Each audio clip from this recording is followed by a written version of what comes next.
Hola a todos, me alegra verles en este lugar. Vamos a continuar en esta hora con nuestra serie titulada Los 7 movimientos de Cristo. ¿En dónde?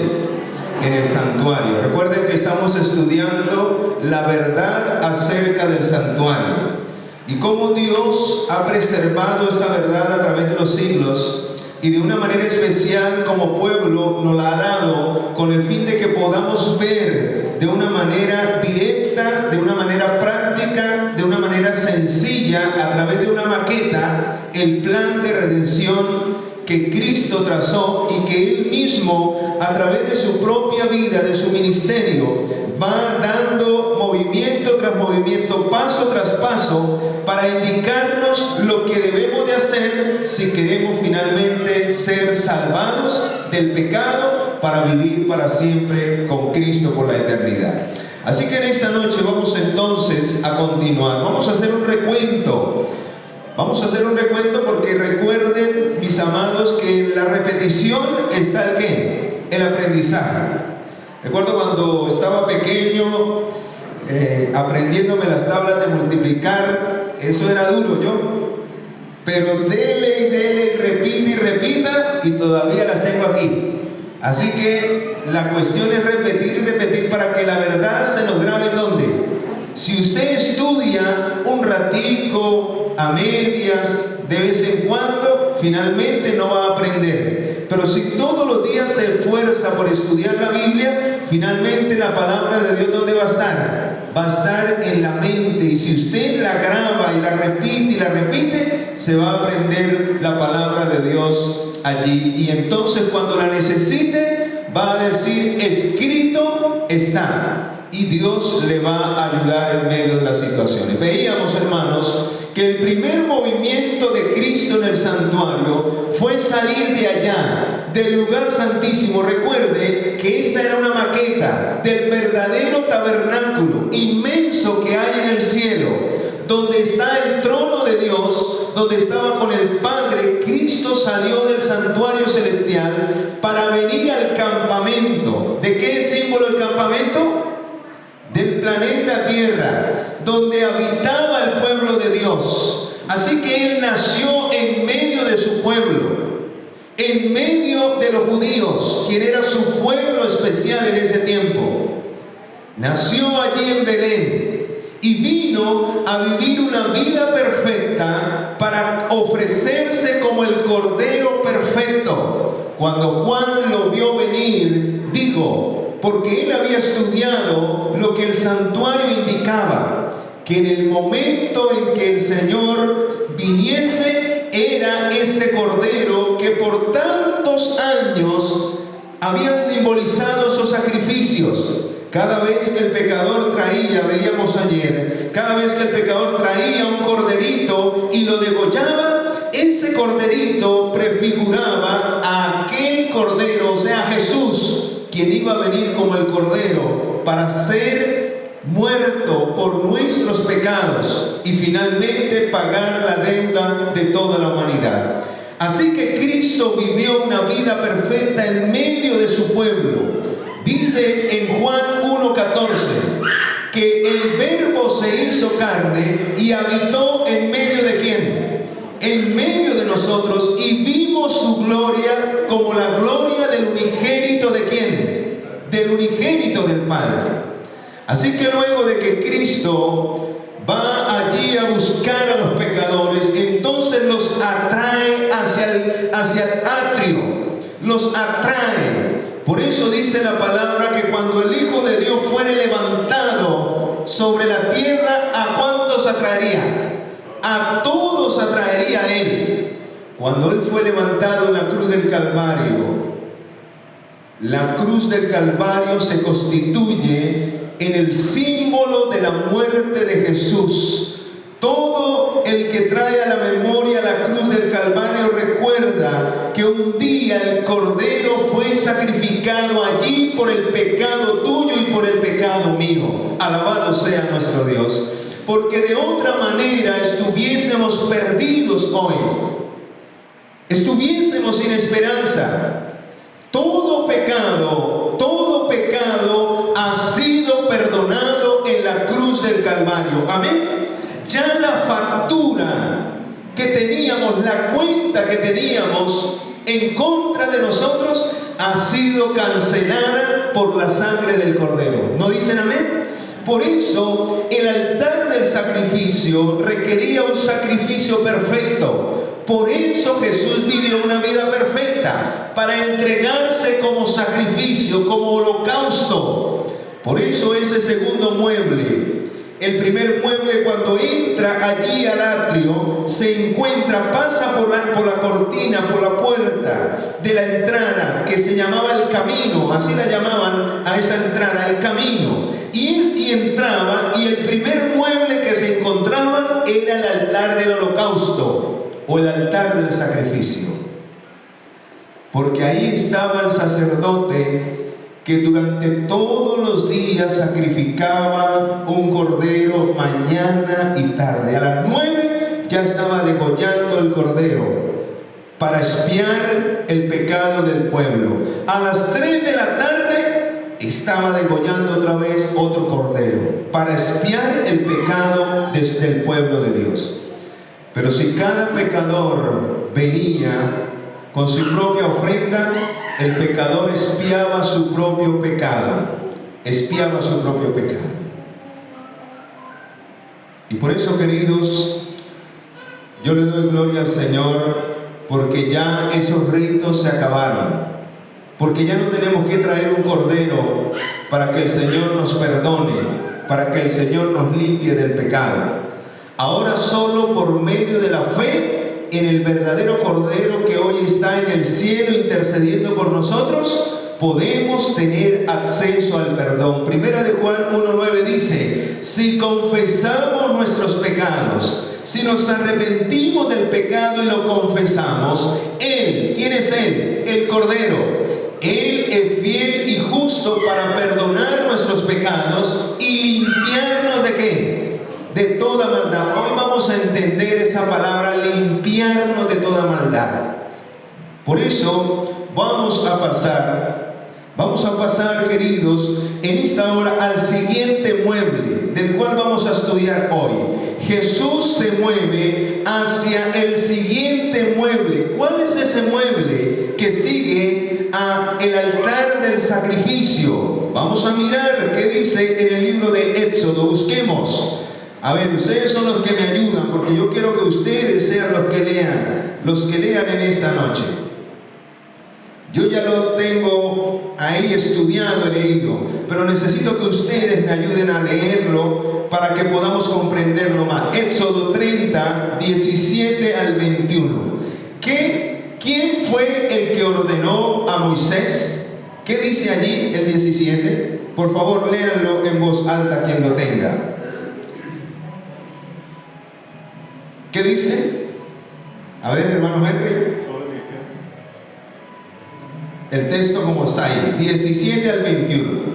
Habló más Jehová a Moisés diciendo: harás también una fuente de bronce con su base de bronce para lavar, y la colocarás entre el tabernáculo de reunión y el altar, y pondrás en ella agua. Y de ella se elevarán Aarón y sus hijos las manos y los pies. Cuando entraren en el tabernáculo de reunión se elevarán con agua para que no mueran, y cuando se acerquen al altar para ministrar, para quemar la ofrenda encendida para Jehová, se lavarán las manos y los pies para que no mueran, y lo tendrán por estatuto perpetuo él y su descendencia por su generación. Muy bien, entonces, ¿qué mandó Dios? ¿Qué mandó Dios que hiciese? Una fuente de bronce. ¿Y para qué era esa fuente de bronce? Para lavarse los pies y las ¿qué? Y las manos. Antes de entrar, ¿a dónde? Al tabernáculo. Así que, queridos hermanos, aquí hay algo interesante. Me llama la atención que cuando habla el texto de que ellos debían lavarse las manos y los pies para que no ¿qué? Para que no murieran. Así que Dios es estricto cuando hay impureza en la vida de aquellos que sirven a Dios. Aquellos que se presentan delante de su presencia, ¿cómo deben de venir? ¿Cómo deben de estar? Limpios. Porque Dios es un Dios santo. Dios es un Dios puro. Y de esa manera debemos tratar de presentarnos. O de lo contrario, finalmente seremos rechazados ¿por quién? Seremos rechazados por Dios. Y en especial el texto habla de los sacerdotes, o sea, de aquellos que ministran las cosas de Dios. Y ahorita vamos a darnos cuenta, hermanos, que todo aquel que ha aceptado a Jesús como su Salvador, Dios lo constituye en un sacerdote de la casa de Dios. Amén. Así que, queridos, vamos a mirar en esta noche ¿qué significa eso de la fuente de bronce? Los materiales, dice que se hizo una pila de bronce con una base de bronce. En realidad eran como dos fuentes, una grande arriba y la otra pequeñita abajo, así como está allí.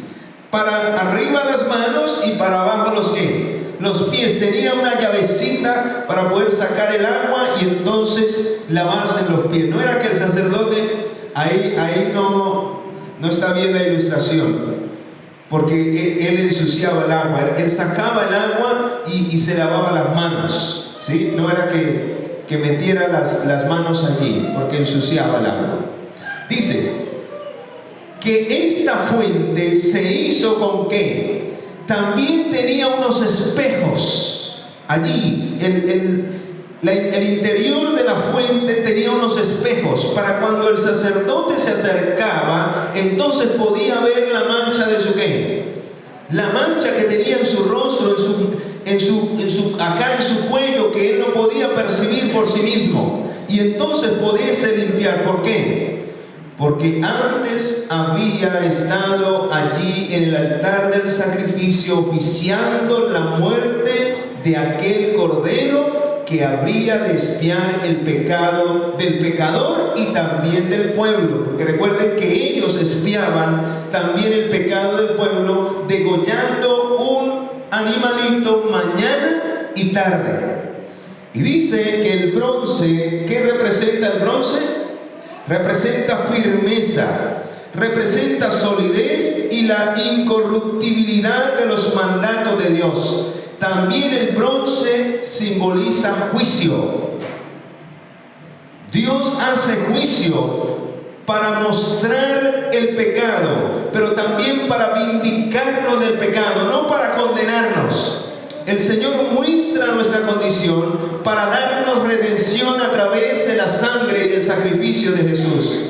También, hermanos, también esta fuente de bronce, estos espejos que estaban allí al fondo de la fuente, son símbolos de los 10 mandamientos. Vamos a ir al libro de Santiago capítulo 1, versículo 23 al 25. Alguien que busque rápido la Biblia y otra persona que busque Tito 3:5. Porque el agua, esa agua que contenía la fuente, también es símbolo del Espíritu Santo.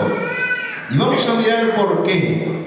Vamos a mirar primero por qué los espejos son símbolos de la ley de Dios. Y por qué cuando una persona se acercaba allí, en especial los sacerdotes, podían ver la mancha de su pecado. ¿Qué dice Santiago 1, 23 al 25?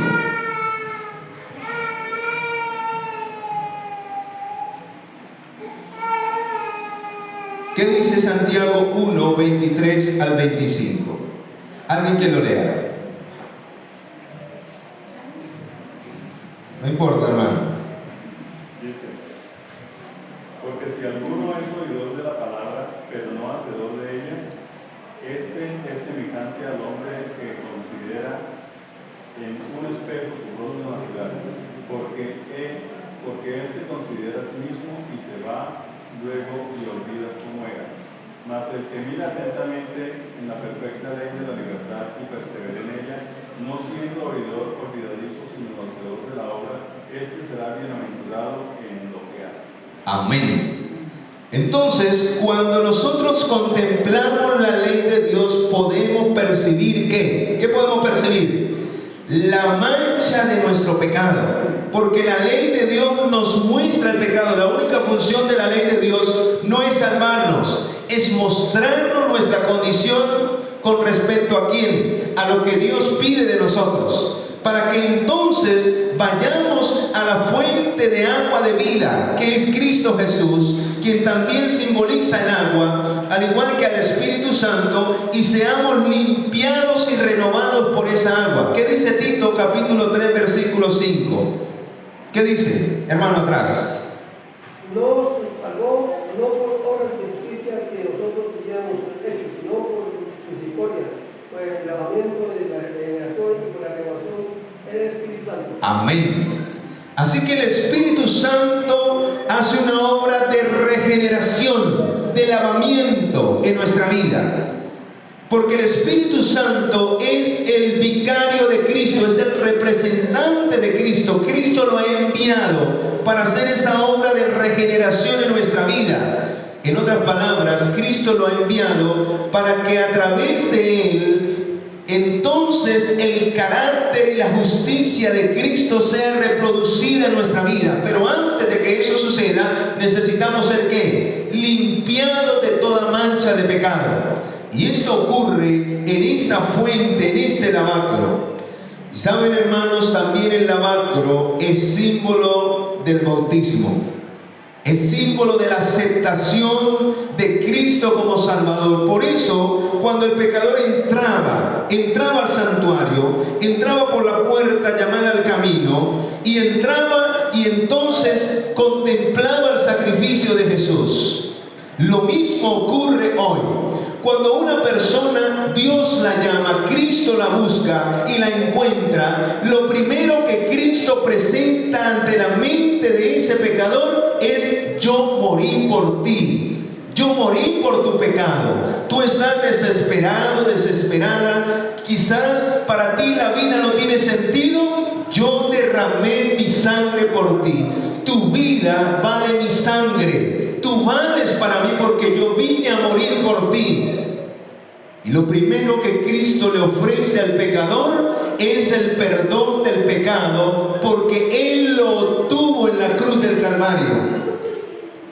Pero saben, queridos, para que el pecador pueda realmente aceptar a Cristo como Salvador, y que ese perdón que fue obtenido en la cruz del Calvario pueda ser efectivo en nuestra vida, tenemos que aceptarlo. Y la única manera en que podemos aceptarlo es cuando descendemos a las aguas del bautismo. Por eso Cristo nos dio el ejemplo. No basta simplemente con decir: oiga, sí, el Señor murió por mí, qué bueno, uy, el Señor me perdonó de todo pecado. Hay que aceptar ese regalo. Y la manera en que la Biblia presenta en que el pecador acepta el regalo de Dios es cuando pasa del sacrificio, pasa de contemplar lo que Jesús hizo por él, lo que el Señor le promete, para dar el paso para que sea limpiado del pecado, de esa vida que llevaba fuera del atrio, allá en el mundo, en el campamento. Entonces viene sucio por el pecado, ve que Cristo lo perdona, que Cristo lo limpia, y pasa a la fuente del agua de vida para ser limpiado, aceptando a Cristo como su Salvador. Por eso, en Mateo capítulo 3, del 3 al 17, Cristo nos da el ejemplo. Él fue y se bautizó en el río Jordán, descendió, fue sumergido en las aguas del bautismo. Allá no le echaron agüita en la cabeza. Ese es un bautismo falso. El bautismo por aspersión no es bíblico. Es el bautismo por inmersión. Se sumerge a la persona porque eso tiene otro simbolismo. ¿Saben? La fuente, el lavacro, como es llamado también es símbolo no solamente de la muerte, sino también de la resurrección de Cristo Jesús. Por eso la persona debe ser sumergida como si muriera dentro del agua, pero a los pocos segundos se saca como si volviese a vivir. A través de ese acto, la persona acepta la muerte de Jesús, pero también acepta la resurrección. Amén. Vamos a mirarlo, vamos a mirar, vean lo que dice el deseado de todas las gentes, página 93. Jesús no recibió el bautismo como confesión de culpabilidad propia. Se identificó con los pecadores, dando los pasos que quienes deben dar, que nosotros debemos dar, haciendo la obra que debemos hacer. Yo supe que el Salvador murió por mí, que Él pagó la deuda allá en el altar del sacrificio, en el monte del Calvario, Él murió por mí. Pues ahora paso a la fuente del lavacro, símbolo del bautismo, para entregarle mi vida y aceptar esa muerte, pero también aceptar que Cristo resucitó. Y si yo creo en Él y llego a morir, también me es acreditada no solamente su muerte para perdón, sino también la resurrección para poder levantarme un día de los muertos, si finalmente muero en Cristo Jesús. Vean lo que dice aquí. Jesús vino con el fin de ser la fuente de pureza. ¿La fuente de qué? La fuente de pureza. El Señor no solamente se limita a perdonarte. Escucha muy bien esto, hermano. El mundo cristiano solo está limitado a perdonar. Y entonces vamos y pecamos, y algunos dicen: el que peca y reza, ¿qué? Empata. Y así estamos nosotros muchas veces.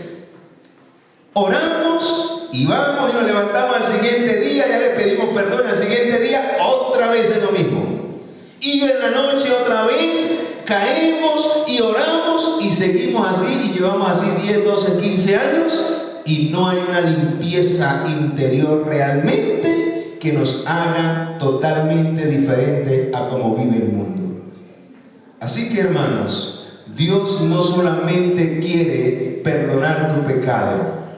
San Juan, primera de Juan 1:9 dice que Él no solamente quiere perdonar nuestro pecado, sino limpiarnos de toda ¿qué? De toda maldad. En otras palabras, que el pecado sea erradicado finalmente de nuestra vida. Amén. Y por eso, a través del agua, de la fuente del agua, empieza ese proceso. A través de la obra del Espíritu Santo, porque el agua representa al Espíritu Santo. Porque cuando la persona le entrega su vida a Cristo, el Señor le derrama el Espíritu Santo para que lo limpie, lo lave, lo purifique de adentro hacia afuera. Amén. Vamos a mirar el simbolismo de la fuente de bronce en relación con el bautismo, y vamos a mirar si así es o no es. Romanos capítulo 6, versículo 3 y 4. Romanos capítulo 6, versículo 3 y 4. ¿Qué dice?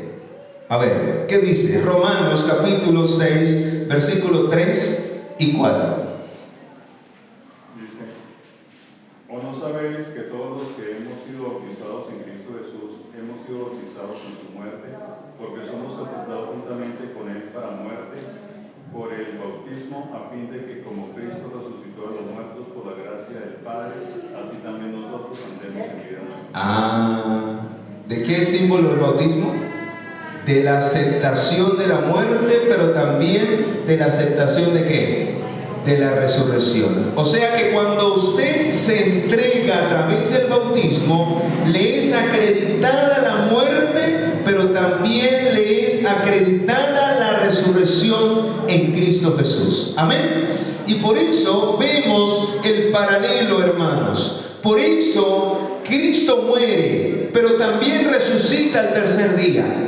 Así, a través del bautismo, el que muere, el que es sumergido en el bautismo, resucita a una nueva vida. Y si esa persona muriese en ese momento, Cristo le resucitaría en el día final. Porque vean lo que dice San Juan 11, 25 y 26. ¿Qué dijo Jesús? Jesús dice allí: yo soy la resurrección y la vida. El que cree en mí, aunque esté muerto, ¿qué? El que cree en mí, aunque esté muerto, vivirá. Y por eso, queridos, cuando aceptamos a Cristo como nuestro Salvador a través de las aguas del bautismo, le estamos entregando el control de nuestra vida al Espíritu Santo, para que Él empiece una obra en nosotros, para que Él haga una obra extraordinaria en nuestra vida, y podamos entonces vivir una vida perfecta delante de Cristo Jesús. Vean lo que dice esta declaración. Aunque Jesús murió por el pecado de todo el mundo en el atrio, allí en el altar del sacrificio, pero esto no significa que todos sean salvos. ¿Por qué? Porque la mayoría sabe que Jesús murió por él o por ella, pero todos no quieren dar el paso de fe para aceptar a Cristo, su muerte, su resurrección y ser limpiados de la maldad. ¿Saben qué es lo que quiere la gente? ¿Saben qué es lo que quiere la mayoría de las personas afuera? Que el Señor los salve así como están en el pecado. Que no los salve del pecado. ¿Cuál es el mayor problema del ser humano? ¿Por qué el mundo está como está? Por causa del pecado. Y por eso el Señor, el objetivo es erradicar el pecado de nuestra vida. Eso es lo que ha traído ruina, lo que ha traído muerte, lo que ha traído enfermedad, dolor, sufrimiento, el pecado. Pero la mayoría de las personas allá afuera quieren ser salvos. Usted le pregunta a una persona, ¿quiere ser salvo? ¿Y qué dice esa persona? Sí, yo quiero ser salvo. ¿Usted cree que Cristo murió por usted? ¿Y qué dice esa persona? Sí, yo creo. Pero ¿cuántos están dispuestos a que Cristo los limpie de esos pecados que nos llevan a la condenación y a la muerte eterna? La mayoría no quiere. Quiere que Cristo los lleve así como están, que no hagan un cambio, que no hagan una limpieza en su vida, que el Señor me lleve así como soy. Y no, hermanos, así no funciona. Precisamente el Señor necesita limpiarnos de todas esas cosas, porque todo eso es lo que ha destruido la vida del ser humano, y cada día este mundo va de mal en peor por causa del pecado que mora en nuestras vidas. Y el pecado es limpiado, es quitado de nuestra vida a través de la fuente del agua de vida. Somos limpiados cuando descendemos a las aguas del bautismo. El pecado queda allí, y dice que ese pecado es llevado por las aguas a lo profundo de la mar, donde ya Dios no tiene memoria de eso. Así que allí en el altar del sacrificio y en la fuente de bronce es perdonado nuestro pecado, y en la fuente somos lavados y limpiados de toda maldad. Vean lo que dice esta declaración del libro Maranata, página 71. No importa quiénes seáis o qué hayamos hecho en nuestra vida. Si usted ha venido a este lugar y usted se siente indigno, indigna, usted dice, no, yo no valgo nada, yo no sirvo para nada en esta vida, yo he sido malo en esta vida, yo creo que yo no tengo perdón de Dios. Vea lo que dice aquí, escuche muy bien, y quizás para aquellos que han de ver esta transmisión, allá donde quiera que me han de escuchar, porque esto lo estamos transmitiendo a través, y lo estamos subiendo a través del canal de YouTube. Para quienes quieran compartirlo, yo edito los videos y los subo al canal de YouTube para que ustedes lo puedan compartir, estas grandes verdades, con su familia, con sus amigos. Así que no importa dónde estés, cuál sea tu condición, o qué hayas hecho hasta el día de hoy, vea lo que dice. Solo podéis ser salvos de acuerdo con el método señalado por ¿quién? ¿Y cuál es ese método? El que estamos estudiando a través del santuario. Cristo llama al pecador. ¿Está llamando al pecador hoy, sí o no? Claro que sí. Por todos lados se escucha la voz de Dios. Por todos lados Cristo está invitando al pecador al arrepentimiento, a que busquen de Dios, Dice la Biblia que al final son muchos los llamados, pero pocos ¿qué? Porque cada quien se quiere salvar a su manera y no de acuerdo al plan de Dios. ¿Y cuál es el plan de Dios? En esta semana lo vamos a estudiar perfectamente. Porque Dios sale y llama al pecador. Llama al pecador. ¿Para qué? Para que el pecador en primer lugar reconozca su pecado. ¿Qué es lo que debe hacer el pecador en primer lugar? Reconocer su pecado. ¿Cuándo lo reconoce? Cuando ve que Cristo muere por él en la cruz del Calvario. Él murió por tu pecado y por mi pecado. Y entonces al reconocer mi pecado, yo lo confieso y le digo: Señor, soy miserable por ese pecado, pero gracias al perdón que Cristo me ofrece, entonces soy salvo en Él. Soy salvo en Él.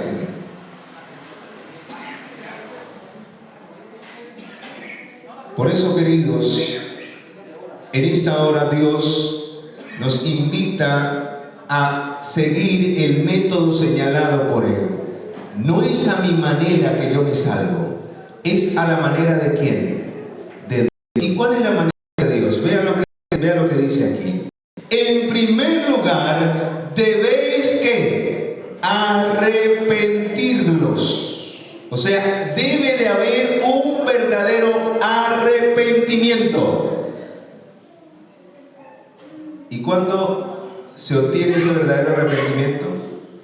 Cuando yo reconozco que soy ¿qué? Que soy pecador.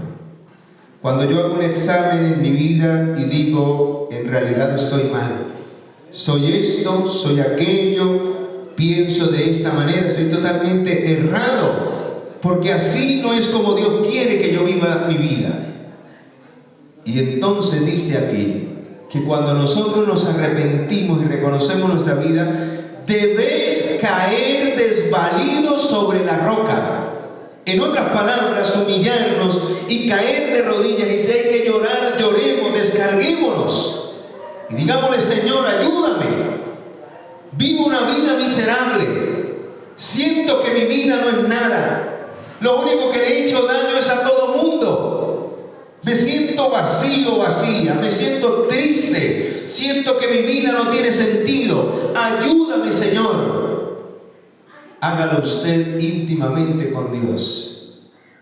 Porque esto es de una manera personal y directa con Él, por medio de la oración y de la fe. Y dice aquí que cuando hacemos esto, entonces debemos sentir la necesidad de un médico. ¿Por qué? Porque estamos enfermos por causa del pecado. Y hay un médico. Y ese médico, ese Salvador, es Cristo Jesús. Amén. Y dice: y del único remedio para el pecado. ¿Cuál es el único remedio para el pecado? La sangre de Cristo Jesús. ¿Dónde se vertió esa sangre? En la cruz del Calvario, en el altar del sacrificio. Este remedio solo se puede obtener mediante el arrepentimiento ante Dios y la fe en nuestro Señor Jesucristo. La sangre de Cristo solo tendrá valor para los que se sientan la necesidad de su poder purificador. En otras palabras, para aquellos que han sido perdonados y por la fe dan el paso para que sean purificados de la maldad que hay en su corazón. ¿Saben qué ocurre cuando una persona le entrega su vida a Cristo a través del bautismo en el lavacro, que es el símbolo del bautismo? El Señor cambia ese corazón de piedra y coloca un corazón de ¿qué? Un corazón de carne. Hay una cirugía en ese momento. Por eso se le llama el nuevo nacimiento. Dice que somos nuevas criaturas. ¿En quién? En Cristo Jesús. Vamos a mirar. Así que allí en el lavacro, allí en el siguiente mueble, ocurre algo extraordinario. Y hay tres cosas en el santuario que nos purifican. Y allí en el atrio se dan esas tres cosas para que el pecador quede completamente limpio, para que pueda empezar la experiencia del lugar santo con Jesús. Vean lo que dice acá. Así que encontramos el agua. El agua es un elemento que purifica al pecador del pecado. Y lo dice San Juan 3:5. El que no naciere del agua no podrá entrar ¿en dónde? En el cielo. Hablando del bautismo. El otro elemento purificador, ¿cuál es? El fuego. Recuerde que cuando el holocausto se metía allí al altar, descendía fuego. Y ese fuego quemaba ese cuerpo en el cual se confesaba el pecado. En otras palabras, estaba quemando el pecado de la vida de ese pecador. Hermano, necesitamos el fuego del Espíritu Santo para que queme el pecado interiormente en nuestra vida, para que seamos limpiados de toda maldad interiormente. Y también necesitamos la sangre de Cristo Jesús, porque sin derramamiento de sangre no hay perdón de pecados. Así que estos tres elementos eran vitales en el santuario terrenal, pero también son un símbolo de la obra que el Señor hace en nuestras vidas a través de este simbolismo del agua, de la sangre y del fuego. La sangre nos perdona, el fuego quema el pecado, purifica por dentro nuestra vida espiritual, nuestra mente, y el agua nos limpia, nos regenera. Para empezar, limpia, totalmente limpia nuestra vida de todo pecado y de toda maldad. Por eso, cuando la persona pasa por la experiencia del lavacro, queda nuevecita. Dios la hace nueva. Y recuerdo que cuando la hermana Elena de Guay se bautizó, ella quería morirse en ese momento, porque ella sabía que era una nueva criatura en quién, en Cristo, y ella no quería volver a ofender al Salvador. Así que ella quería que su vida terminara en ese momento, ¿verdad? Pero saben, queridos, cuando salimos del agua, somos perdonados, somos limpiados. Y por eso el atrio, lo que es el altar del sacrificio y del lavacro, es sinónimo del mensaje que el Señor envía a través del primer ángel. Allí somos perdonados, pero en el lavacro aceptamos a Cristo, a su muerte y su resurrección en favor nuestro. En otras palabras, el acto que se da en el lavacro es la aceptación de lo que Cristo hizo. ¿En dónde? En el altar del sacrificio.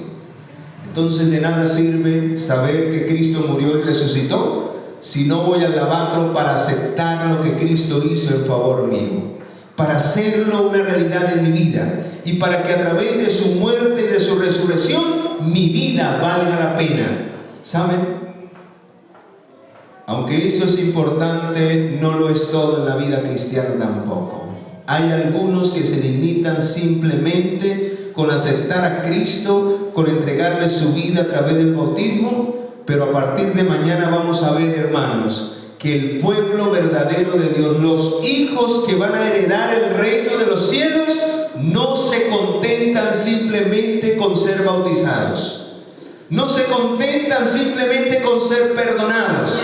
Recuerden que en el atrio simplemente se da el perdón. Somos justificados delante de Dios, somos limpiados.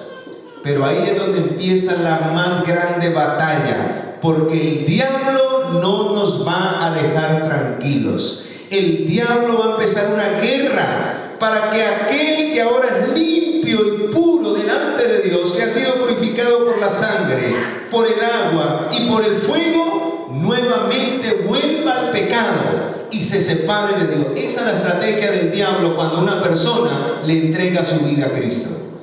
Y por eso tiene que entrar al santuario celestial, al lugar santísimo por medio de la fe, para que entonces sea resguardado de los poderes satánicos. Cuando una persona no vive la experiencia del lugar santo, como lo vamos a mirar mañana, finalmente esa persona se devuelve otra vez para el campamento, o sea, ¿para dónde? Para el mundo. Y así está el mundo cristiano. Van al mundo, gozan del mundo durante la semana y los domingos, entonces ahí sí buscan de Dios. Y así, entran al atrio y salen, entran al atrio y salen. Y sus vidas no cambian. La vida de estas personas sigue siendo lo mismo, aunque se dicen llamar ¿qué? Cristianos. ¿Por qué? Porque no tienen puesta su mirada en la obra y en el ministerio de intercesión de Cristo en el lugar santo y en la obra de juicio que se está realizando ya en el lugar santísimo. Así que, hermanos, mientras que esta experiencia no se dé en tu vida y en mi vida, no habrán cambio verdadero. No viviremos una vida en santidad. Seguiremos viviendo en el pecado, y entonces, como el Señor me perdona, en la noche me arrodillo y le pido perdón al Señor. Y al siguiente día sigo gozando mi vida, y otra vez, como el Señor me perdona en el altar del sacrificio, entonces otra vez pido perdón. Pero esa no es la experiencia del lugar santo, de la cual mañana vamos a hablar. Así que no se pierdan el tema de mañana. Mañana vamos a mirar que el pueblo de Dios no se queda en el altar del sacrificio, ni tampoco en la fuente de bronce. Él se mueve con Jesús, porque Jesús pasó de la fuente de bronce y avanzó hacia el lugar santo. Y el pueblo de Dios también, en su experiencia cristiana, debe avanzar con Jesús para que finalmente se dé la siguiente obra en la vida del pecador. Y entonces no solamente seamos justificados, sino que vamos a mirar, hermanos, que a partir de mañana la obra del Espíritu Santo empieza con poder en la vida de aquel que ha aceptado el sacrificio de Jesús y su resurrección, y entonces le ha entregado el control de su vida al Espíritu Santo. Esa persona, de una manera especial, el Espíritu Santo empieza a trabajar poderosamente en su vida. Y vamos a mirar, queridos, que cuando esa persona le entrega su vida a Cristo, en el Antiguo Testamento era llamado el pacto antiguo. Y ese pacto, en ese pacto Dios le entrega 2 tablas de piedra a Moisés para que la dé al pueblo, para que la dé a conocer a los pecadores.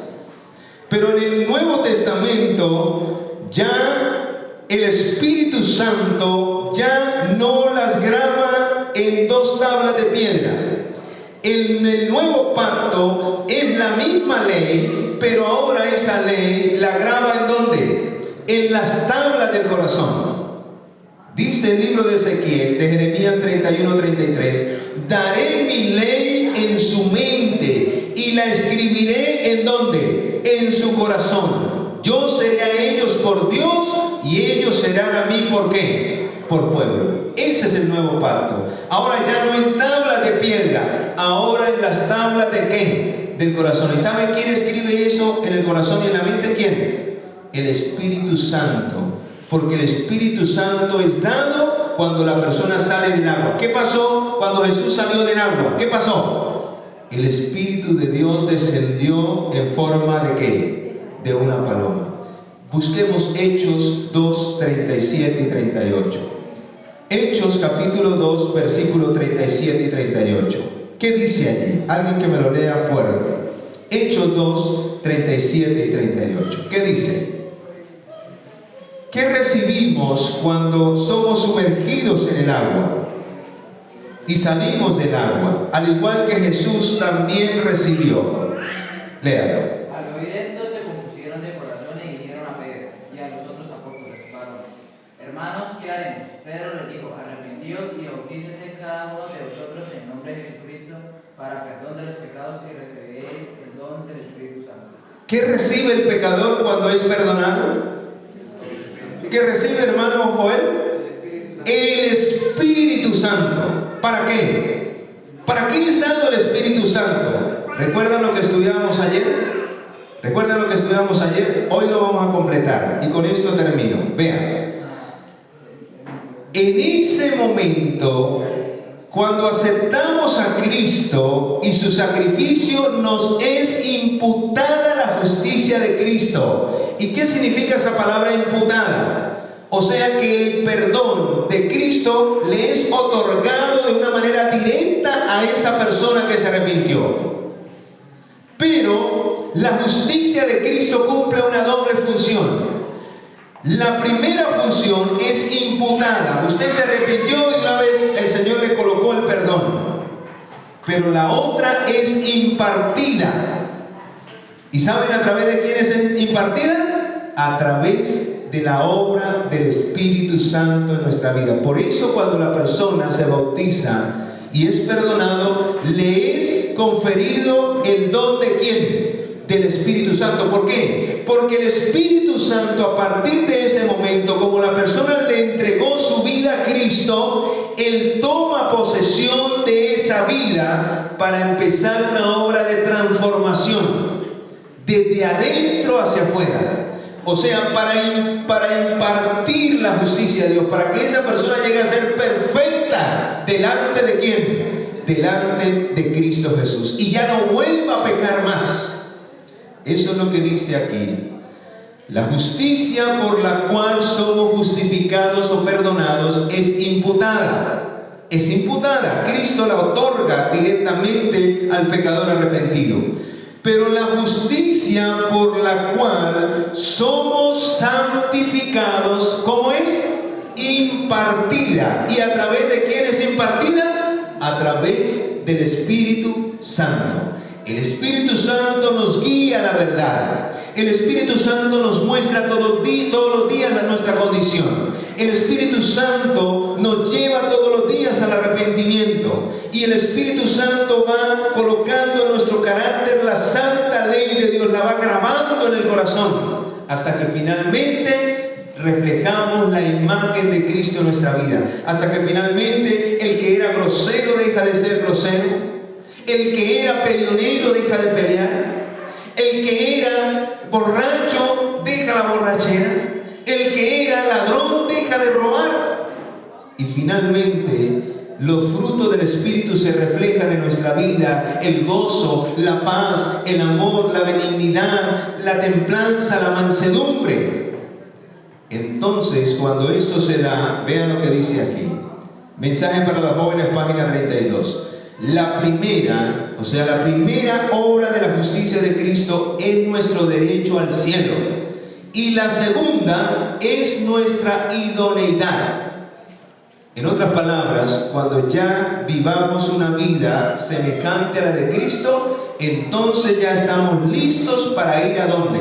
Al cielo. Pero esa obra la hace el Espíritu Santo interiormente en nuestra vida todos los días. Todos los días. Todos los días el Espíritu Santo nos llama, nos muestra. Y entonces ahí es donde empieza la lucha. Y entonces oímos la voz del Espíritu Santo o la rechazamos. La oímos, vamos a Cristo. Él nos fortalece, Él nos ayuda a vencer, Él nos cambia, Él nos transforma. Pero si la rechazamos, finalmente caemos en el pecado y finalmente dejaremos de oír la voz del Espíritu Santo y volveremos atrás. Vea, hermano, no importa la condición en la que hoy estemos. Hoy Cristo nos ofrece perdón como un día le ofreció a esta mujer que fue sorprendida en adulterio. Una mujer que era rechazada y condenada a la muerte. No importa cuál sea el pecado con el cual hoy hayas venido o que tengas allí. Hoy Cristo, a través de la cruz del Calvario, nos ofrece perdón. Pero a través del lavacro nos pide que aceptemos ese perdón, que vayamos a Él para ser purificados, para ser limpiados, porque de nada sirve saber que Cristo murió si no acepto a Cristo como mi Salvador y le entrego mi vida. Quiero que busquemos un último texto, San Marcos, capítulo 16, versículo 16. ¿Qué dice allí? Cuando usted realmente cree en el Señor, ¿cuál es el paso que debe dar? Si yo creo realmente en Cristo, que Él murió por mí, ¿cómo acepto su muerte? ¿Cómo acepto su perdón? Y finalmente la resurrección para vida eterna, ¿cómo la acepto? ¿Qué dice Marcos 16, 16? El que creyere y fuere bautizado será salvo, mas el que no creyere será condenado. Más claro, no habla la palabra de Dios. Pregunto en esta noche, ¿habrá alguien aquí que cree realmente en el Señor Jesucristo? Que después de oír lo que ha oído, entiende que Jesús murió por él o por ella en la cruz del Calvario, y que no importa la vida que hayamos llevado anteriormente hasta el día de hoy, Cristo te perdona y te limpia y te lava de todo pecado y de toda maldad. ¿Amén? ¿Sí lo creemos? ¿Cuál es el siguiente paso que leía nuestro joven en la palabra de Dios que debe dar aquel que realmente dice que cree en Jesús? No se queda estancado en el altar del sacrificio, sino que va a la fuente del agua para entregar y aceptar ese sacrificio, esa muerte, para que ahora le pertenezca a él o a ella, y a través de esa aceptación esa persona quede realmente limpia de toda maldad y de todo pecado para empezar una nueva vida. ¿En quién? En Cristo Jesús. Pregunto, ¿aquí habrá alguien que quizás no haya dado ese paso? Simplemente sabe que Jesús murió por él o por ella, pero todavía no ha querido ir a la fuente del agua para entregar su vida a Cristo. ¿Habrá alguien aquí? Alce su mano. Muy bien, allá hay uno. Allá. ¿Usted ya dio ese paso? Amén. Ahí está el llamado de Dios para sus vidas. Que en esta semana podamos analizar esto y no nos quedemos simplemente en el altar del sacrificio. Yo recuerdo cuando el hermano Joel dio ese paso, ¿verdad, hermano? Estaba allí que ya que sí y ya que no, ya que sí pasaba la fuente del agua y ya que se quedaba solo allí en el altar de sacrificio. Pero finalmente él reconoció, y recuerdo que ese día nos dio la sorpresa, ¿verdad? Nos dio la sorpresa, él estaba allí, y cuando lo vimos fue que llegó allá y le entregó su vida al Señor. Hermano, el que quiere y el que cree realmente, no se necesita rogarle tanto. Desde el corazón esa persona sabe y entiende que ese es el paso que debe seguir para que pueda finalmente algún día habitar con el Señor por los siglos de los siglos. Amén. Y entonces, queridos hermanos, Dios nos hace esa invitación en esta noche. Y quienes ya le han entregado su vida a Cristo, ahora somos sacerdotes del Dios Altísimo. Amén. Ahora dice el Señor, ahora vosotros sois pueblo escogido, real sacerdocio, nación santa, pueblo adquirido por Dios, para que anunciemos las virtudes de aquel que nos sacó de las tinieblas a su luz admirable. Así que, hermanos, aunque ya no es necesario volver a sumergirnos al agua, todos los días debemos ir al espejo de la ley de Dios. Todos los días debemos ir a la fuente de agua de vida, que es ¿quién? Cristo Jesús, para que Él nos lave, para que Él nos limpie, para que si llegamos a morir literalmente, no lleguemos a morir eternamente. ¿Saben por qué? Ahora sí entienden por qué los sacerdotes debían lavarse todos los días las manos y los pies. Por si en algún día se les olvidaba lavarse las manos o los pies, hermano, morían ese día. Morían delante de Dios. Eso significa, hermanos, que todos los días debemos estar limpios y purificados delante del Señor, porque quizás esa pueda ser nuestra última oportunidad. Y si la muerte nos halla sucios por el pecado, finalmente moriremos eternamente, porque Cristo nos ofrece perdón y nos limpia del pecado, para que no sigamos más en Él y podamos algún día estar con Él por los siglos de los siglos. Amén. ¿Cuántos desean ser purificados porque creen en esta noche en el sacrificio de Jesús? ¿Cuántos desean ser limpiados de toda maldad y de todo pecado, para que puedan vivir vidas que realmente a Dios le agrade, que cuando Él mire desde el cielo, oiga, este en verdad es un hijo, una hija de Dios? porque no solamente cree en mí, sino que vive para mí, porque en su vida lo demuestra, en su vida, en cada acto, en cada palabra, es fiel y obediente a mis mandamientos, porque el Espíritu Santo obra en esa persona. Y yo deseo en esta noche que el Espíritu Santo descienda con poder sobre nuestras vidas para que haga esa obra en cada uno de nosotros. ¿Les gustaría a ustedes que el Espíritu Santo grabase su ley en nuestra mente, en nuestro corazón?